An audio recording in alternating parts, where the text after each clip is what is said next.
కదా కేసీఆర్ ఉద్యమకారులందరినీ పక్కకు పెట్టడం వల్లనే ఆ పరిస్థితి వచ్చింది. సో కాంగ్రెస్ పార్టీ కూడా అదే క్రియేట్ చేయబోతా ఉందా, ఆ పరిస్థితి తీసుకురాబోతా ఉందని చర్చ కూడా జరుగుతూ ఉంది. ఇప్పుడు నాలాంటి వాళ్ళం ఇద్దరు ముగ్గురమే ఇక మ్యాక్సిమం. ఇప్పుడు అనిల్ కుమార్ను అకామిడేట్ చేయడం వల్ల ఎంత మంచి పేరు వచ్చింది పార్టీకి. ఒక యువ నాయకుడు ఐఓఐసీలో చేసిండు, యూత్ కాంగ్రెస్లో చేసిండు, తర్వాత ఇప్పుడు నేషనల్ దాంట్లో ఉన్నాడు, తర్వాత విద్యార్థి లోకంలో కూడా ఒక చర్చ వెంకటది ఒకటి వచ్చింది. అట్లనే రేపు దయాకర్ని కూడా అదే స్థాయిలో దయాకర్ని ఆపినా కూడా ఇంత మంచిగా చేసిండ్రు అని అనుకుంటారని ఇస్తారని నేను అనుకుంటున్నా.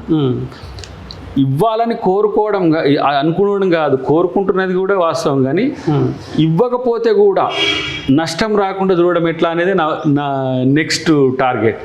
ఎందుకంటే దయాకర్ దీని కొరకు వెయిట్ చేసిందా, లేకపోతే దయాకర్ గిదిస్తే ఇట్లా అనుకున్నాడా అనేది కూడా రావద్దు. బట్ నేను పార్టీ కొరకు వచ్చింది పార్టీకి సర్వీస్ చేయడానికి. పార్టీ నాకు అంత గౌరవాన్ని ఇచ్చింది, గుర్తింపునిచ్చింది.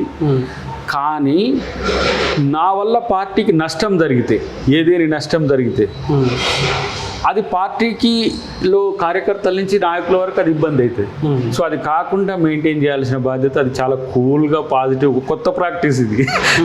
దయాకర్ ఎప్పుడు కూడా ఎట్లుంటాడు, అగ్రెసివ్గా ఉంటాడు, నేపథ్యం డిఎన్ఏ కొంచెం అట్లాంటిది. కానీ ఇప్పుడు ఓపిక, సహనం, సంయమనం, స్థితప్రజ్ఞత వీటి మీద ప్రాక్టీస్ చేసే పనిలే ఉండే ఇప్పుడు నేను. అంటే ఇదేదో కంట్రోల్ చేసుకునే పని కూడా కాదు, సామాన్యంగా నేను వ్యవహరించాల్సిన తీరు. దీంట్లో ఏ మాత్రం మిస్టేక్ అయినా నాకు నష్టమే, పార్టీకి నష్టమే. ఇది నేను ఎన్నికల సందర్భంలో గుర్తించే ఇమ్మీడియట్గా నేను వీడియో పెట్టడం కాదు, రేవంత్ రెడ్డి గారితో కలిసి ప్రచారంలో తిరగడం. తర్వాత ఎవరెవరైతే ఇప్పుడు 12 మంది పార్టీని వీడిపోయినరు ఆ కాన్స్టిట్యున్సీలో ప్రచారం కూడా చేయడం, కొన్ని కాన్స్టిట్యున్సీలో ప్రచారానికి పోవడం అనేది జరిగింది. కాబట్టి మీరు అన్నట్టుగా ఎంపీనా, ఎక్సీనా, వైయా, జెడ్డా ఇదంతా ఇక నా మైండ్లో లేవు. ఇప్పుడు రేవంత్ రెడ్డి గారు మిమ్మల్ని దగ్గర తీయడం, మీరు ఆయనకు అతి దగ్గర కావడం ఇక్కడ ఏమైనా ఇబ్బంది కలిగిస్తుందా మీకు? అంటే రేవంత్ రెడ్డి గారు నాకు దగ్గర తీయడం పార్టీ కొరకే కదా. నేను రేవంత్ రెడ్డి గారికి దగ్గర అయినా కదా.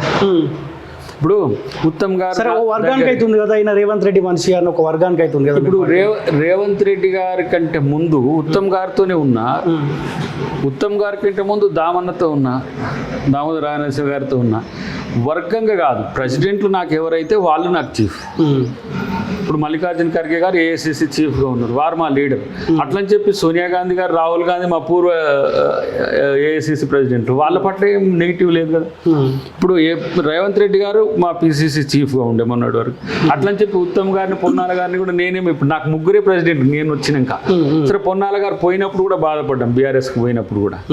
కానీ అట్లని చెప్పి సిఎల్పి లీడర్గా భట్టి గారు ఉంటారు, తర్వాత మాజీ అధ్యక్షునిగా ఉత్తమ్ గారు ఉంటారు, దాంతోపాటు మా జిల్లాకు సంబంధించిన జానారెడ్డి గారు ఎల్డర్గా ఉన్నారు, వెంకరెడ్డి గారు ఉన్నారు. వీళ్ళందరితో నేను సఖ్యతతో ఉంటా. కాకపోతే నాకున్న బిజీ ఎట్లా ఉంటుంది అంటే, నాది ఎవ్రీ డే షెడ్యూల్ అనేది, నేను ఏం కాకపోయినా నా షెడ్యూల్ నా చేతిలో ఉండదు. ఇట్లా పోయి కలిసి అందరినీ ఏమంటారు కన్సోల్ చేయడం, ఇది నాకు ప్రాక్టీస్లో లేదు. కొంతమంది ఏమో ల్యాబింగ్లో కొంత ప్రాక్టీస్ ఉంటుంది అని చెప్పి మీరు అది చేయకపోవడం వల్ల, కొంతమంది ఆర్థిక అంశాల్లో నువ్వు అడ్వాన్స్ లేదు కాబట్టి అంటే ఐ వోంట్ కేర్ అయ్యాను.